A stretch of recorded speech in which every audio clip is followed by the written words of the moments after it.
Well, hey guys, welcome to another video with the Hidden Woman Within. If you are returning, welcome back. If this is your first time, welcome in. Don't forget to subscribe, share, like this video, and hit the notification bell so you will know when I upload a video. See, if I slow down, I can say that right. So if I look a little different today, my phone decided that it wasn't going to cooperate with me, and I am using my tablet to record this video. I also had already started recording this video, and 15 minutes in, the phone just said, it's over. So I had to shut it down and start all over again, and it won't let me record on my phone. So even hear me looking at the video, there's a time lapse going on or something here. But anyway, we're going to get through this. So we are still talking about love, but I'm cutting it off of a different angle. We're talking about self-love and self-care, because self-love leads to self-care. But if you don't really love yourself or care anything about yourself, you might not make the time to take care of yourself. So I want to give you a little background about me on this topic. So I will start when I was 10 years old. I was a caregiver. Now, when we think about caregiver, a lot of times we think about taking care of elderly people or something like that. But that's not what I'm talking about right now. I was taking care of 4 siblings under me when my mom was at work. She was a nurse, and you know, nurses do like 12-hour shifts. And then there was also times that she wasn't at work that I still had to kind of take care of the kids, mainly in the evening. You know, she worked hard, and she was divorced, and so she basically was a single mom. And like all of us, she needed her downtime too. So I had a conversation with one of my sisters last year, and she shared some things with me that I had no idea. She told me that I was her mother figure, and that I was the one that taught her how to clean and do certain things, and I had no idea. So it's surprising to me that she felt that way, but we never know who's watching us, and so we really have to be mindful of how we conduct ourselves, because you never know who's watching. I'm talking about anytime. So anyway, I cooked and I cleaned for my 4 siblings that were under me. Now, I did have a sibling older than me, but when my mom would leave, she would leave also. Understandably, she's a teenager. She didn't want to be stuck in the house and, you know, taking care of anybody. And so it wasn't long after that I learned how to do the same thing. So by the time I was 15, I was actually working with my mom in a nursing home. And I would go with her, especially like if she worked on a 7 to 3 shift. That's the main time that I could go during the summertime. And I would help with breakfast, help with the residents to get their breakfast to them, assist in those that were not able to feed themselves. I was also there to prepare their snacks, help with their lunch, and start prep for their dinner. So I saw a lot of stuff in those nursing homes. I really did. So for several years after that, I continued to work in nursing homes. By the time I was 16, I had had my first child, so caregiving went on. Now I got to care for my own child. By the time I was 25, I had all 4 of my children. Yes, I said by the time I was 25, I had all 4 of my children. So, still taking care of children. By the time my youngest child was 7, I married. And I was married to the same man for 26 years. And so in all that time, I'm taking care of people from the time I'm 10. Taking care of, you know, my siblings, and then going to work, taking care of the elderly, then taking care of my children. Then I get married, and my husband's in the picture.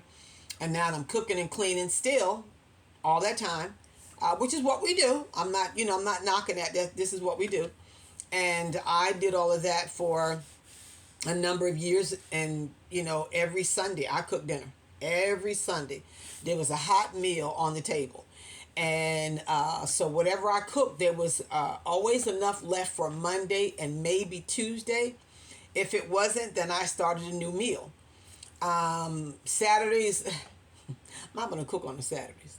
Whatever was left in the refrigerators was what they had to eat. I did not cook anything on a Saturday.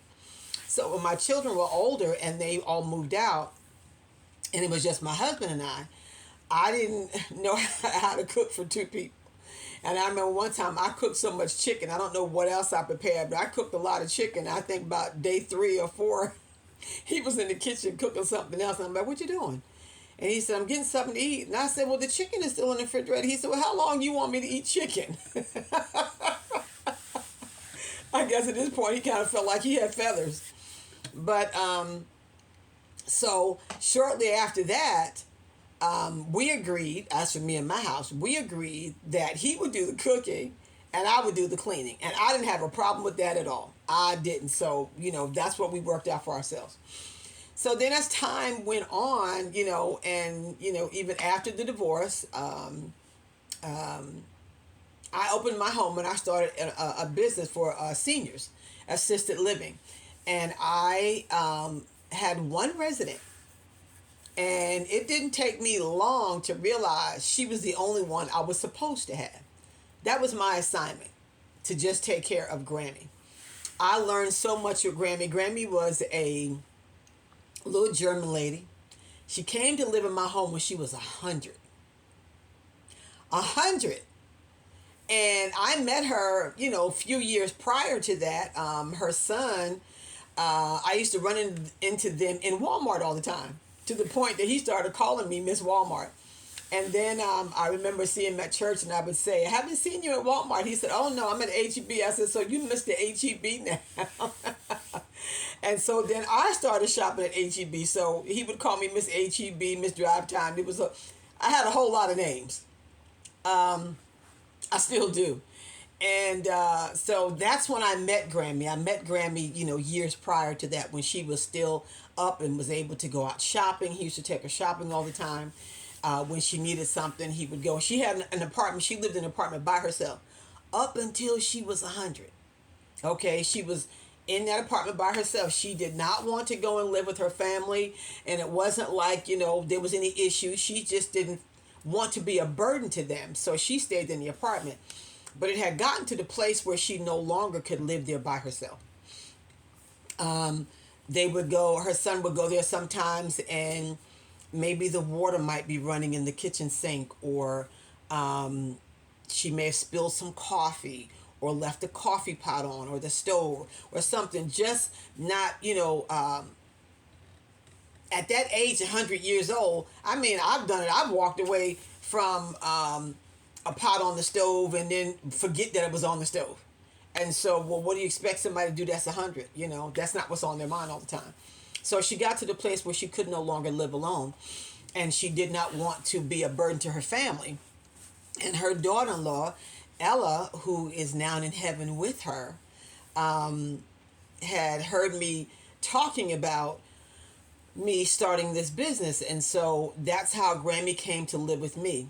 And prior to that, I had told the Lord, I will only take the residents that you send, because I know my limitations, and so do you. And I turned down a lot of people. I did. And somebody told me, oh, you could be making this much money. It wasn't about the money. It never was. It was a hard thing for me. It was never about the money. Yes, you could be making a lot of money, but what kind of care are the residents getting? That's the whole topic I can't even get into right now. But anyway, I took care of Grammy. Grammy stayed with me for a year and a half. And I remember she used to always talk about going. She just wanted to go to heaven. She just wanted to go to heaven. And I told her, I said, well, I don't have any control over that, Grammy. And so I told her, I said, I'll tell you what, though, because she loved her coffee.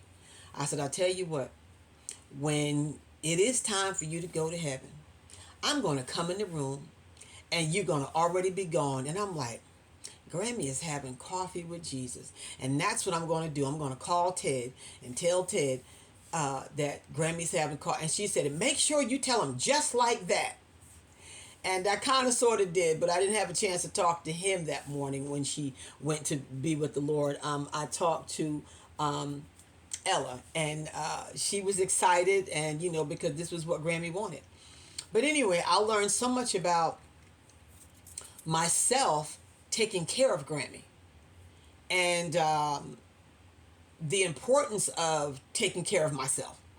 Because when you are a caregiver like I was, she lived in my home. This was 24/7. This was not, I'm getting up to go and take care of her or someone else. She was in my home.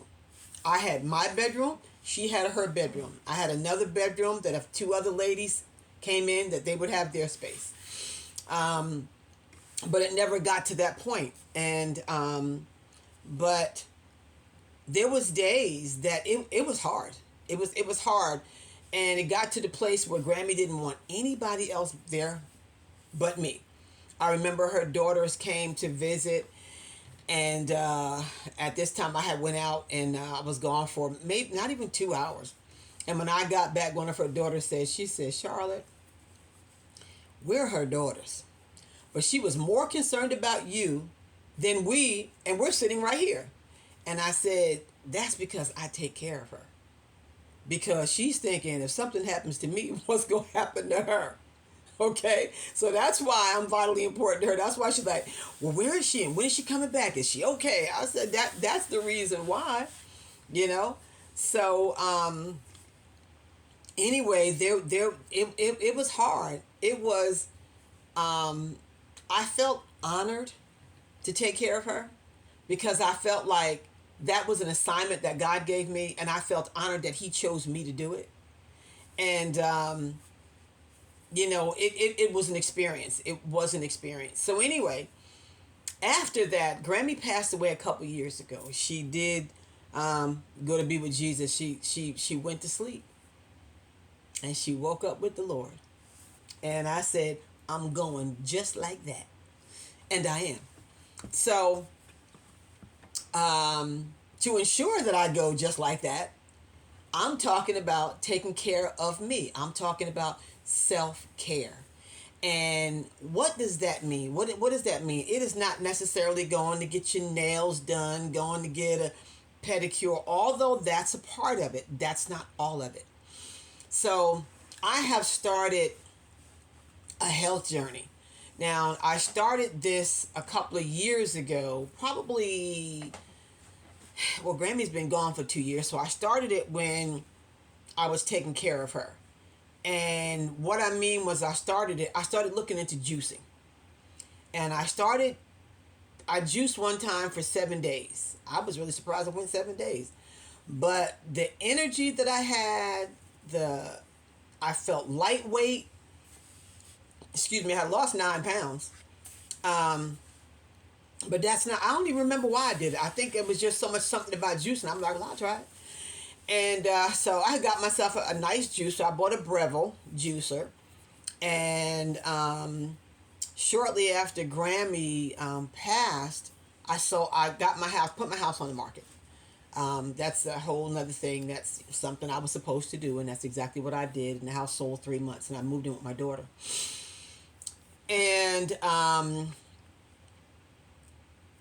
the juicing continued off and on, because I really didn't look into it in depth about what the benefits of juicing were until now. I got serious about it this year, and to the point that I've done a couple of videos on TikTok about it, and will continue here and there. The other thing that I started even before I got the juicing down good was walking. I mean, I'm not the person that can work out 3 times a week. Oh, just do this 3-4 times a week. I can't. Because if I'm supposed to do it on Monday and I'm not feeling up to it and I got something, I'll do it tomorrow instead. And then I'm like, well, this is normally my day off anyway, so I'll go Wednesday, I'll be good. And then I would just fall off. So for me, I have to do it every day. And I do. I am up every morning at 5 o'clock. And when it's light enough, which is about 6:20, I'm outside. And I'm walking 2.5 miles every morning. I cut a little bit short on Sunday. But for the most part, I have to do it every day. I can't do it this day, not this day, do it that. I have to be consistent. And I'm seeing some results. I'm feeling some results. Let's put it that way. And so for me, self-care is taking care of this body. We only get one, not just me. We only get one body. And when it's done, it's done. There are people that are losing limbs and body parts due to diabetes, people having strokes, heart attacks, and yes, I'm going to say it, because of what we're eating. What we're eating. I have changed that also. Now, wait a minute. Let me say this. I'm not here to tell you that you should do anything that I'm talking about that I do, because we all have a choice. I am slowly cutting meat out of my diet. I am not here to tell you to stop eating meat. You eat as much meat as you want to. I didn't say it's all gone. I'm slowly cutting it out of my diet. I'm ruined. I'm almost ruined. That I'm learning too much. And so when I see certain stuff now, it's just like, no, no, no, no, no, no.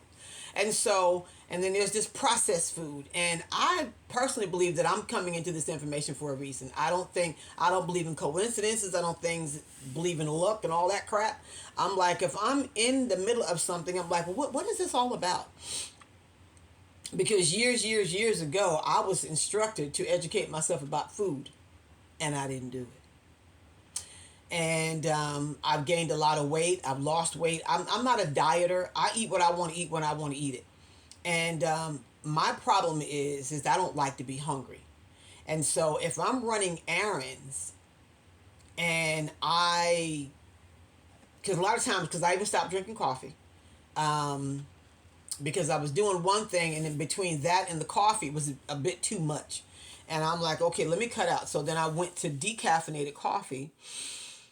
And then I was having so much energy, and I'm like, well, I just like the taste of it, really. But the first thing I did with the coffee was I stopped the creamer. Then I started drinking it black. And I would put in my collagen, ghee, coconut oil. I would put that in my coffee, and it would make me full. And so I wasn't hungry. So then if I had to run errands, I'm a morning person. If I have to run errands, it's in the morning. And I would go, and while I'm out, now I'm hungry. And at that time, I would stop and grab myself something to eat. And by the time I got hungry, there was no healthy choice. I'm getting ready to eat because I'm hungry. Whatever that was, whether that was McDonald's or Chick-fil-A or whatever, I'm going to get something to eat. So what I have learned to do, because I no longer eat fast food like that, I can't tell you the last time I had McDonald's. I think actually that it was when I was in North Carolina, when I went to help my son, and my daughter-in-law would just grab, breakfast for us because she couldn't use the kitchen because we were working in the kitchen. And that was earlier this year. It's August, and I'm glad I ain't had no McDonald's. So, no fast food. I like I said, I'm doing a lot of research, and the more information I get, I'm just making those changes for me, for this body. This body is the temple of the Lord, and I'm not just going to continue to dump garbage in it. That's me. So I am a little more mindful of what I eat nowadays, and I'm feeling good. And there's some days that I could just drink the juice and maybe have a smoothie, and I'm full, because at the end of the day, where did they come up with? See, I'm getting off topic now. I'm getting off topic. All right, I'm back. Okay, so for me, taking care of my body is part of self-care. Maintaining a healthy weight. That makes you feel good. I've told y'all before, I think I mentioned this. I said, I'm comfortable with my weight, but my knees and my back said, well, we're not. And so now I have to be able to satisfy my knees and my back. And so I started that process of walking, and That's part of me taking care of myself. And it is something that I'm still learning how to do, is to take care of me. Um, I'm teased because I go to bed with the chickens. When I get sleepy, I go to bed. I'm not married. I don't have a cat, canary, or a dog. What purpose do I have to be up until 10, 11 o'clock at night? Why? Because they say that's what the grown-ups do? I go to bed when I get ready. But more than likely, when I'm in the bed, sleep, but it doesn't necessarily mean that I'm asleep. It's just that whatever I've done during the day, by the time I get done and I get ready to put it down, I'm down. And the television might be on. I'm more so resting until I fall off to sleep. But while I'm resting or maybe sleep, other people are up moving around and working. But when other people are in the bed sleep, I'm up moving around doing my thing. Because some mornings, this morning I was up at 4:30. Am I tired? No, I'm not. Because this is what I do to keep me going. That's a watermelon orange juice that I made, and it's so good. And this is my second juice. I normally try to drink at least 4 of those a day, and it fills me up. So if I'm full, what do I need to go eat? What?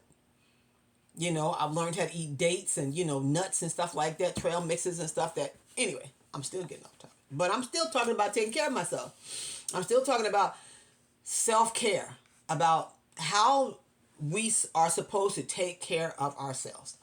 Um, I heard this quote one morning when I was walking, and the quote stated one thing, and I changed it to fit mine. And it said, "I love the sound of footsteps of things walking away that disrupt my peace." That's what I changed it to. I love the sound of footsteps walking away of things that disrupt my peace. And then I added another one and said, I love the sight of the footprints left behind from things that disrupt my peace.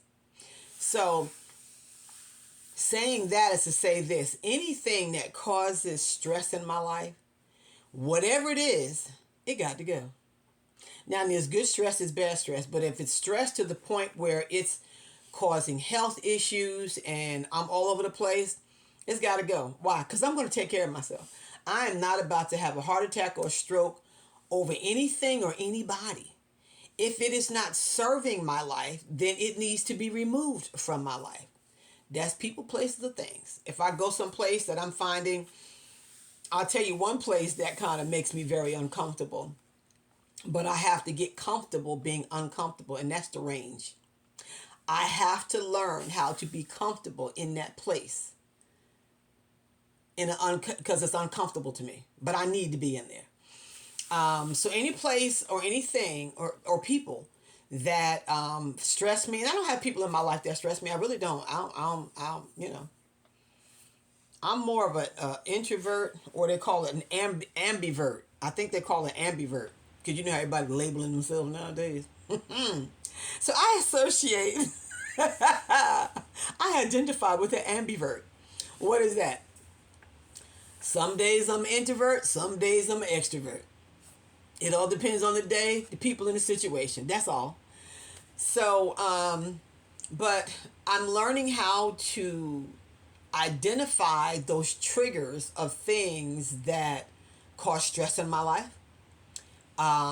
And I begin to deal with those things. This is still a part of me taking care of myself.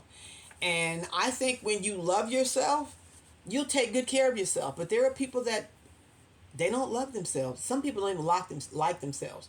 When I worked in the retail industry, and I had a lot of coworkers over the years, and one common thread that I found, well, there was a lot of people that had a lot of self-negative talk, and probably just maybe in the last 10 years, I probably noticed, I was like, wow, that to me, because I know you haven't watched all my videos, but I said, well, you ain't gonna never hear me talk about, oh, I'm so stupid and I'm dumb.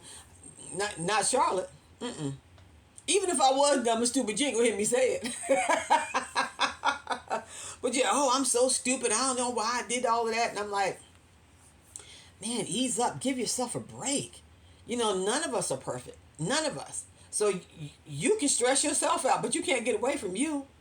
But you can change your words. You can change the way you see yourself. And I know that there's a lot of people that have gone through a lot of things in their lives and they kind of feel like they're not worthy of certain things. And I'm going to say this and I'm going to get off of here.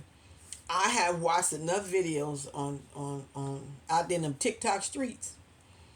And there are people on the videos, on TikTok.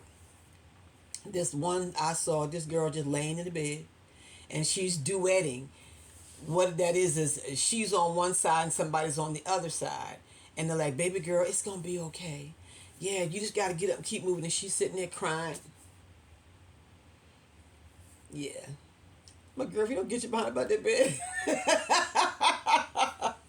See, I watched it for about 5 seconds. I said, oh, that's not for me. That's not for me. Because to me, it just looks like she's having a pity party and she loves the attention. There was another young lady, she was talking about something. I actually said to her, I said, baby, Jesus is the answer to what you're going through. And she hit me back and said, Jesus, she said, that's not always the answer. And then, I was just looking, I said, you know what? I'm gone.